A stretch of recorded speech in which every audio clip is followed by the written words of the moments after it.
Council meeting for Thursday, May 14th, 2026. I'm your chair, Rob Rotter. Eric, could you give us a roll call, please? Collins.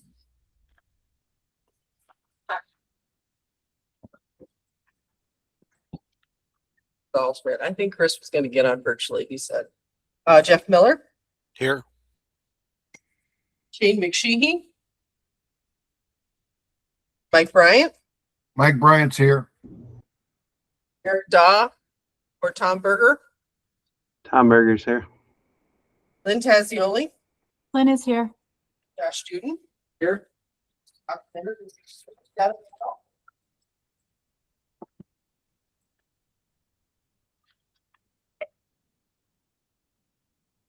Adam is online, yep. And Tom Weevil. Okay, give a form. Thank you. I entertain a motion to approve today's agenda. Lynn, motion to approve. Do I have a second? Miller will second. Any discussion? All those in favor, signify by saying aye. Aye. Against, same sign. The motion carries. And can I get a motion to approve the April 9th, 2026 minutes? Do the motion. For a second. Lynn will second. Any discussion? All those in favor, signify by saying aye. Aye. Against, same sign. Carries. Blake, do we have a report? And it is a significant one, so I'll just dive right in.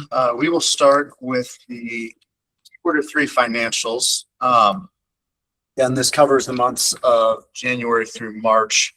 So I'm displaying the quarterly payments for those in the room. There was a handout in the back. Nothing necessarily to note. It's kind of the same way we've been showing the quarterly surcharge remittance for the last 3 quarters or so. Again, if you have an MOU where we withhold the invoiced amount on the front end, that's in the second to last column, your total amount there. And you can see how the math is formulated there. So jumping into the expenditure report, a couple things to point out.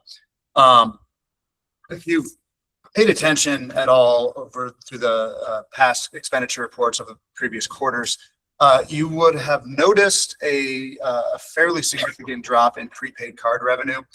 This particular quarter, we received $675. And that's about half, or even a little bit less than half of what we normally receive. Reached out to the Department of Revenue, who actually receives those funds and then transmits them over to us.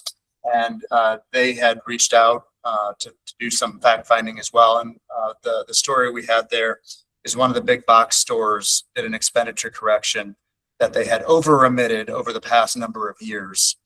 So as a result of that expenditure correction, you can see that it was a significant amount that we did not receive this particular quarter. Keep that in mind. I'm going to come back to that later. So for the most part, normal expenditure report, you can see that we ended up invoicing $587,000. I cannot talk today. $587,769.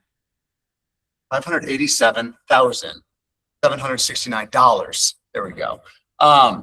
So that comes out to about 11.4%. So jumping into my slides here. Couple things to go over. That is about $69,000 over what we projected.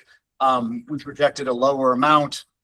This shows one of the variables that we can't project is the revenue we receive. So if you remember when I put a pin in the prepaid card revenue, that's a significant amount that we didn't receive, and it impacts our projections. So there's the reason on why we had over projected what we needed to invoice. So we have gone ahead and updated the numbers out for another 8 quarters into the future. Everything to the left of the black line on those numbers is what we've already invoiced, and everything to the right of that black line is what we project going forward. So you can see In the final 5 quarters there, we are right way around and not in the red for 4 of those. So we'll continue to keep that up to date. Shortly after this meeting, I will send that out to the PSAPs as well as what that means for the upcoming 4 quarters specific to your county. So be checking for that in your email here shortly. One thing I did skip over here is all counties did submit their invoices back to us for Q2. So we did receive all of those funds and appreciate those efforts there. Before I move on, any questions on the quarterly financials?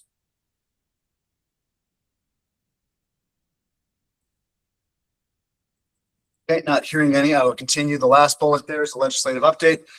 Session wrapped up a couple of weeks ago. After 3 911 bills were introduced in the first 36 hours of session, they did not move forward at all. Nothing became law or was passed. So that does leave 34A.12 in effect. So we will continue to invoice counties as needed. I kind of already went over what that looks like going forward. One thing that I will point out here, because it's as good of a time as any, one of the bills that was introduced during session was to sell the ICN. That did not move forward. I point that out because we've become aware that there is some work that DPS is doing in relation to law enforcement centers, PSAPs, and ICN, and we've had a number of questions about that.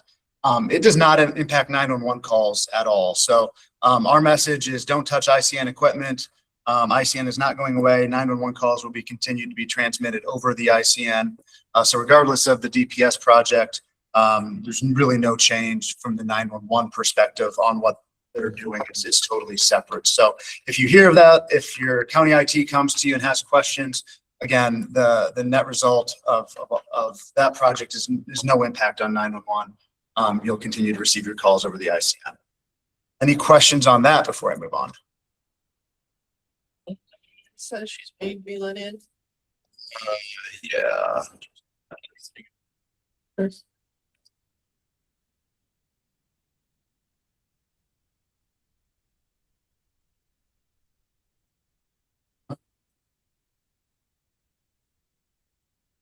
I'd actually show my slides to people on the.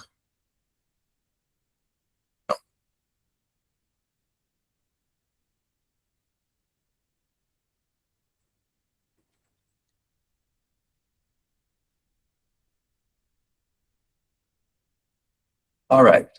So a couple technical updates on this slide.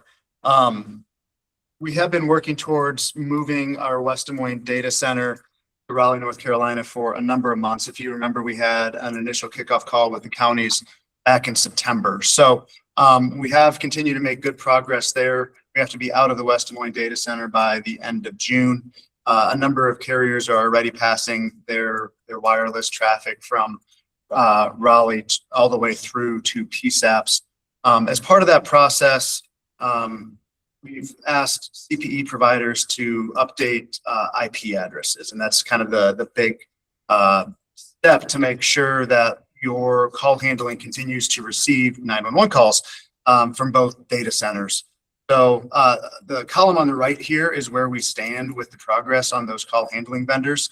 You can see a number of them are completed. They've completed their IP addresses, and we've conducted testing to ensure that packets can traverse all the way to Raleigh, North Carolina.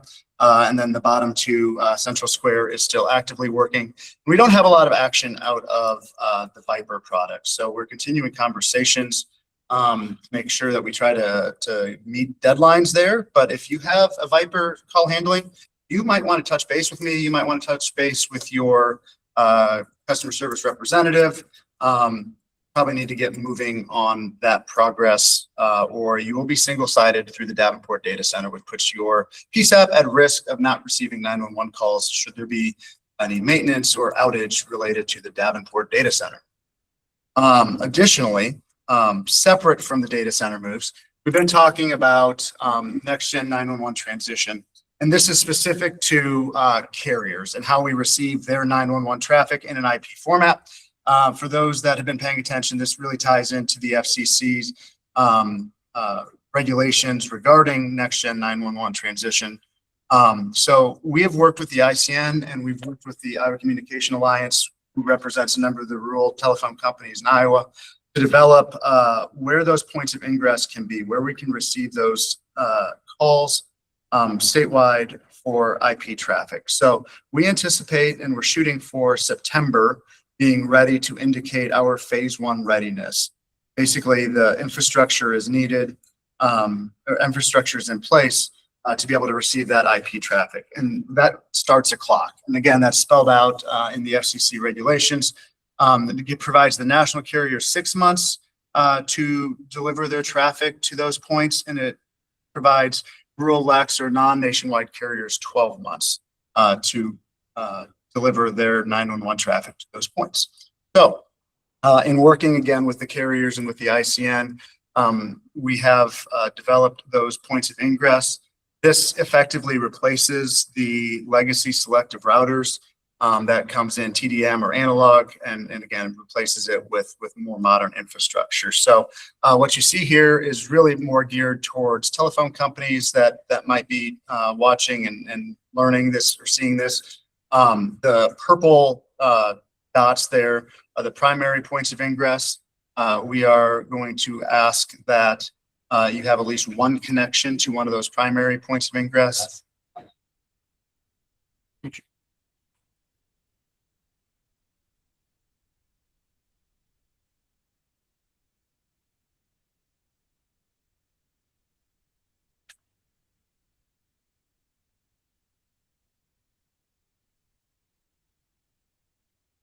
Weird. I didn't do anything.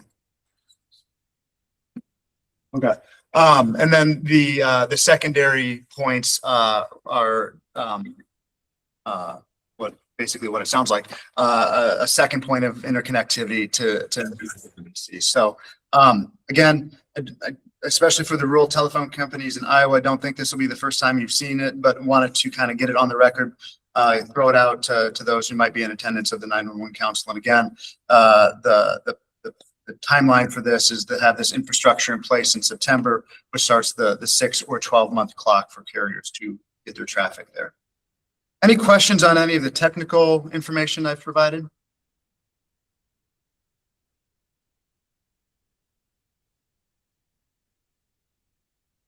How long this slide takes to change. There we go. An update on GIS grants. For Q3, all counties met the benchmarks. I think I provided that probably last month, but then the start of the fourth quarter for April, again, all 99 counties met the benchmarks. So we're doing really good this year still. There are no public education or training funds. With 1 month remaining in the fiscal year, you can see how much is still remaining. If there are anyone interested in training, it would need to be approved at the June meeting and still held before June 30th to make sure we don't cross any fiscal year boundaries. Any questions for me before I turn it over to Citron? I think your slide didn't catch up. You meant to show us the quarterly projections, but I don't.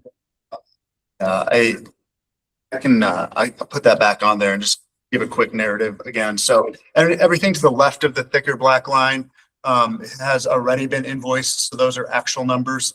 Everything to the right of the thick black line is what we project. Again, with the caveat that there are a number of variables, and it's our best guess on what our expenditures are looking like. You can see of the 8 quarters that we project, 4 are in the red, 4 are in the black. So we'll continue to refine this as time goes on. Again, I'll send that out over email along with the detailed county by county breakdown shortly after this meeting.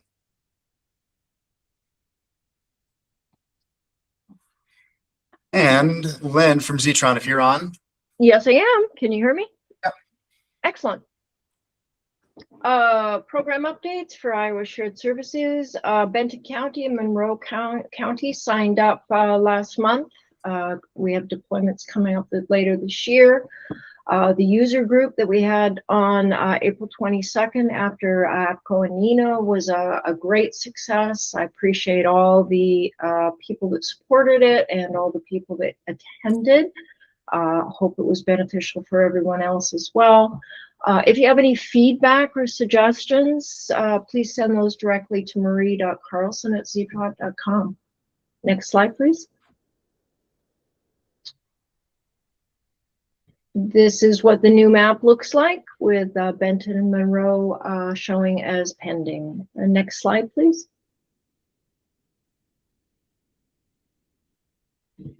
Just a reminder that the online training portal is free and available to everyone. You do not need to be shared services.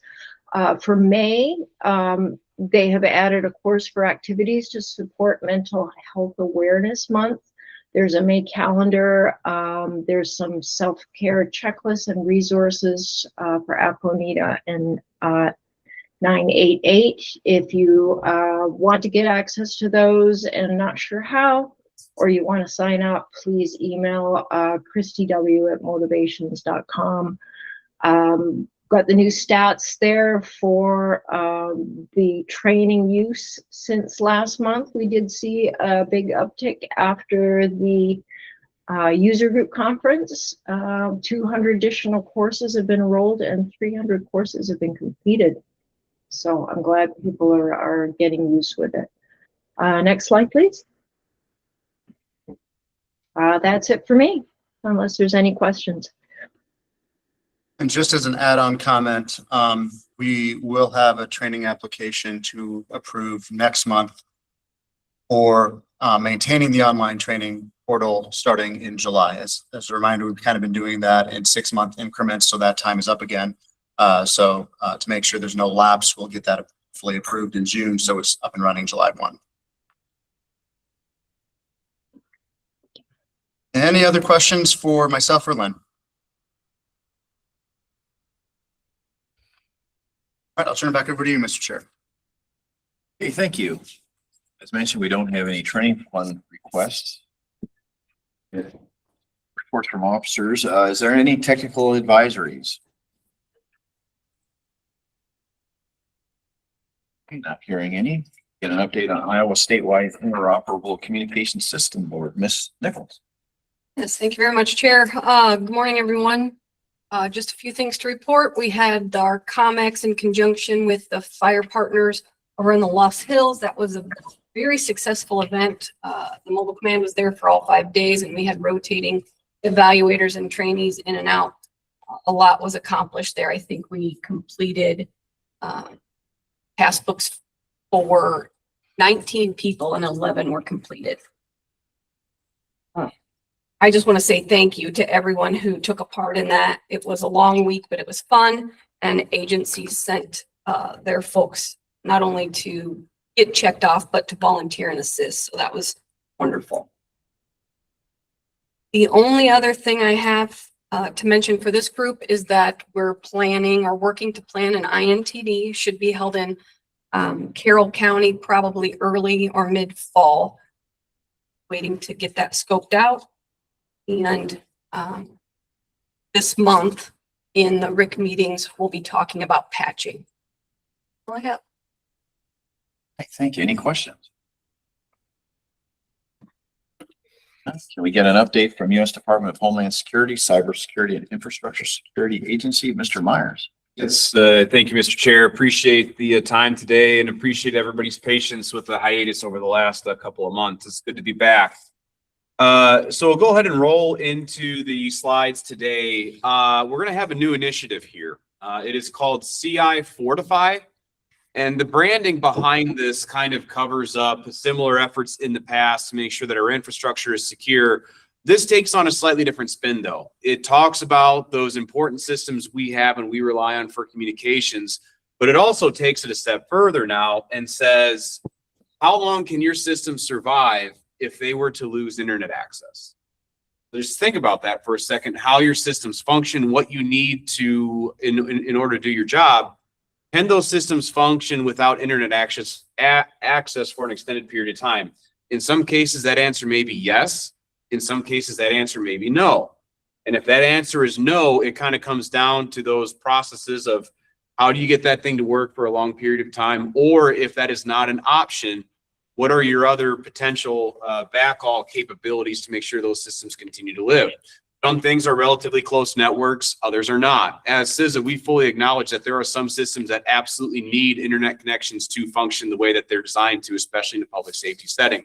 So key concepts here: proper isolation, protect those systems as much as you can. Be prepared for intrusions with recovery. I know personally I'm taking some steps on my own with additional offline backup that is completely air gapped from everything, and only using known good configurations or devices to back up my own personal files. Think about what your recovery looks like. What does that ability consist of? How quickly could you recover? What is your necessary time to recover? The nice thing is that a lot of these same concepts also apply to natural disaster resilience. So there's some overlapping capabilities here. And on the final thing with CI Fortify, again, some of the big things to focus on are your edge network devices, routers, switches, other types of hubs. But recently there has been some open source news about sort of the conversion devices that are now a concern. So think about things you may have in your system that tie into HVAC controls for remote sites, your generators, your fuel tank monitoring capabilities. A lot of those are connected to the internet now, and they are connected through something like an RS-232 adapter. Those are often purchased and never thought of again until they break. Those small little conversion devices are something we need to pay attention to now as well, because they often live on your networks. They go unnoticed. They're not in an inventory anywhere. So just be mindful of those other types of cursory internet connections you may have within your systems. The big piece of making sure our critical infrastructure is fortified and resilient as much as it can be. Next slide, we have some things that are starting to thaw out with respect to technical assistance as well. We do have a ton of things going on with the Illinois SCIP refresh. We're working on some tactical dispatcher requests from Haley. There's nothing significant to report from Missouri, and we're also continuing to kind of scope out what it looks like for some governance documents for state of Kansas. That is all being done around the FIFA World Cup. That does begin in June. That is one of those things that is going to take some time between June and July. So just please have some patience with us during that time period. Otherwise, that's my slide deck for the month. Mr. Chair, I can go ahead and take any questions. Okay, thank you. I don't believe we have any legislative issues to speak of, unless there is someone that has something that wants to say something about legislative issues. Okay. Any information sharing by council members?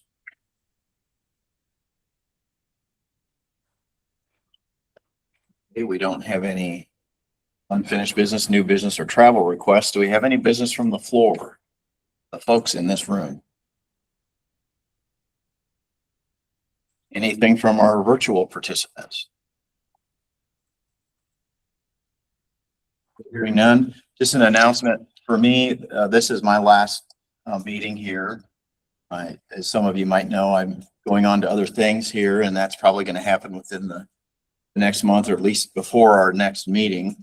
So I just like to thank everybody for the relationships we've had and the hard work that everybody does to keep 911 going. I would just like to mention to anyone who's, and I'm not preaching to the choir here, but those that maybe not know better, but 911 is a hell of a lot more than a phone number. And I just hope people will educate themselves to that, because we've got a really good system in Iowa and we don't want to mess it up. And so get involved and understand 911 and what it means and what's behind it, because it's very, very important. That I'll end the meeting. Can I get a motion to adjourn? Collins, a motion. Okay, do I have a second? Everyone wants to stay here today. Berger will second. Okay, thank you. All those in favor, signal by saying aye. Aye. Aye. Carried. Thank you, everybody. Thanks, Sheriff.